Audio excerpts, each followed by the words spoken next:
are you expecting Qantas to say today? Well, it's hard to say. Obviously, we've seen the announcement this week that it is making 2,000 of its ground crew redundant. We've got Qantas workers actually coming up here to Canberra today.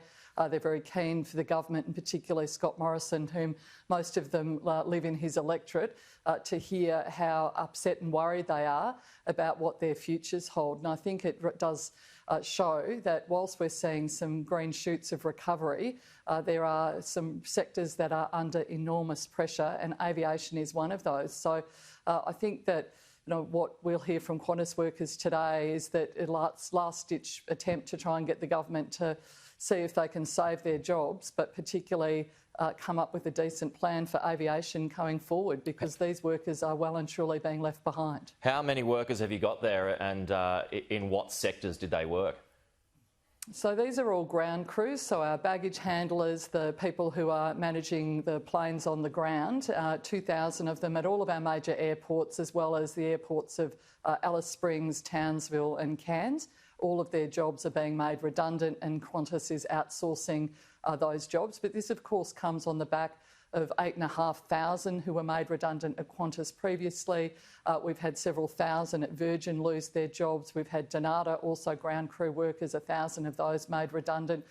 It's a substantial amount we've lost out of the aviation industry overall. And we're also seeing now these workers being told that if you do get jobs with a new company, the potential that that work is going to be quite insecure work and not paid potentially at the same terms and conditions that they previously had. So I think what we're saying, and what we're saying to the government, whilst yesterday's national accounts were welcome, coming off, a very low, a big dip in our economy, it is going to be a hard, long recovery. And one of those sectors in particular that's in trouble and whose workers are being left behind are the aviation sector, and the government's got to do something about it. So they're coming up to Canberra today to tell their message, and hopefully with the Prime Minister coming out of quarantine, he'll take the time to meet with them today. OK, a few points on that. When it comes to the ground staff, and it's awful that so many people have had to lose their jobs, but Qantas does say that it was forced into that decision for financial reasons to be able to secure the future of the company. So in that sense, isn't that important as well? Isn't that perhaps even more important that Qantas does survive? Well, I can't speak for Qantas, and I do understand the financial circumstances they and Virgin and other airlines across the country find themselves in because of the coronavirus shutdown. But what we've been saying right from the start at this, the first we sort of knew, aviation got hit hard very quickly.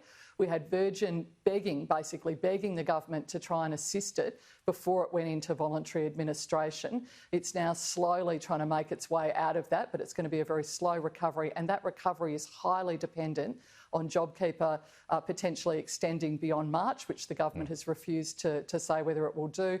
It's highly dependent on aviation support being extended beyond December. It runs out at the end of this month, and the government's not saying anything about that. And what my focus has been on is to say, he was on the show overall, a little bit earlier. Yeah. He said they're not going to extend beyond March, which I think is just incredibly frustrating for sectors like aviation and tourism. And again, that is the patchiness of this recovery and the amount of people, no one should be left behind in this recovery.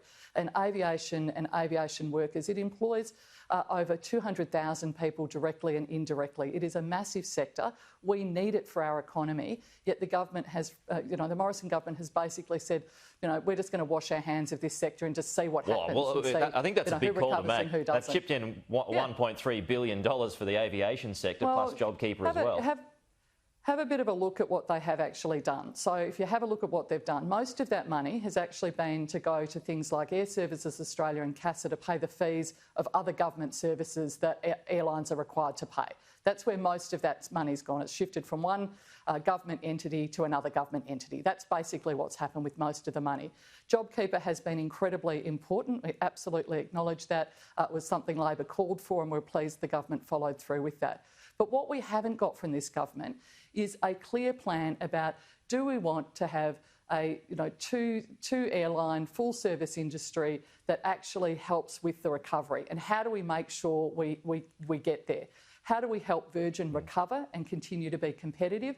How do we make sure that we continue to have good, secure, long-term jobs in this sector? And that's not what the government's done. I don't think it hasn't focused on that at all. Well, we've still got airlines in play, though. Virgin has a new owner. It's still in play. Qantas still in play. And now you've got Rex Airlines that's increasing its routes as well. So shouldn't some credit be given in that sense that all of our airlines are still active?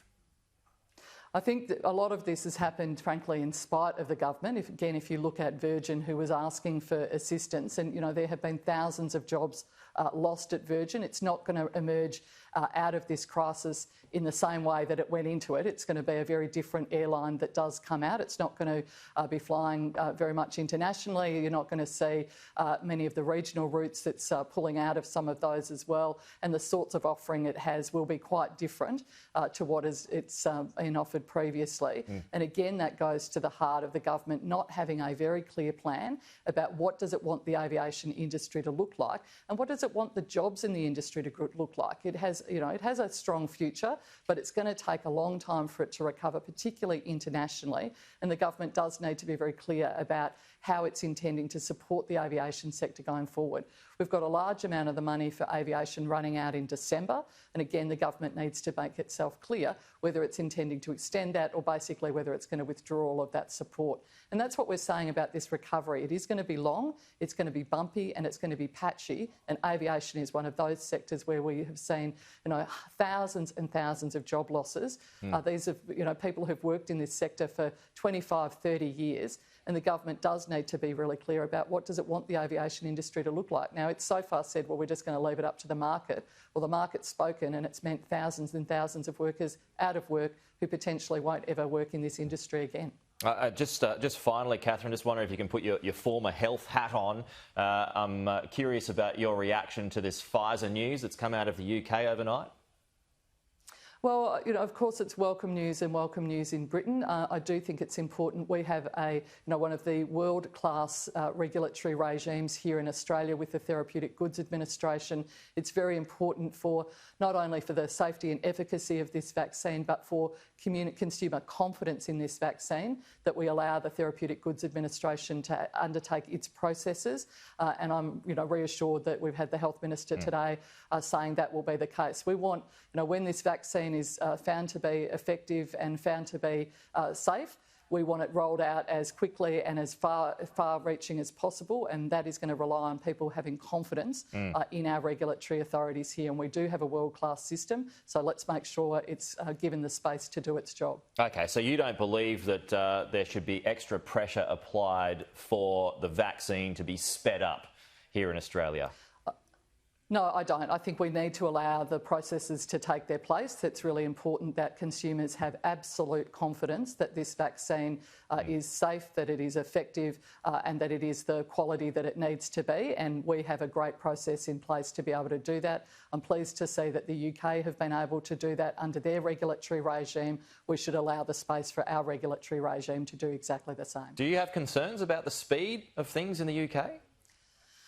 I haven't. I'm not across how their assessment process has worked, but it does. It certainly happened a lot quicker than everybody else. Yeah. But the niche scheme over there is also world class. So I would certainly have some reassurances. But also, obviously, with it being rolled out in the UK quickly, there's more data then available and more data available to Australia as well for the rollout. So that can only be a good thing across the world.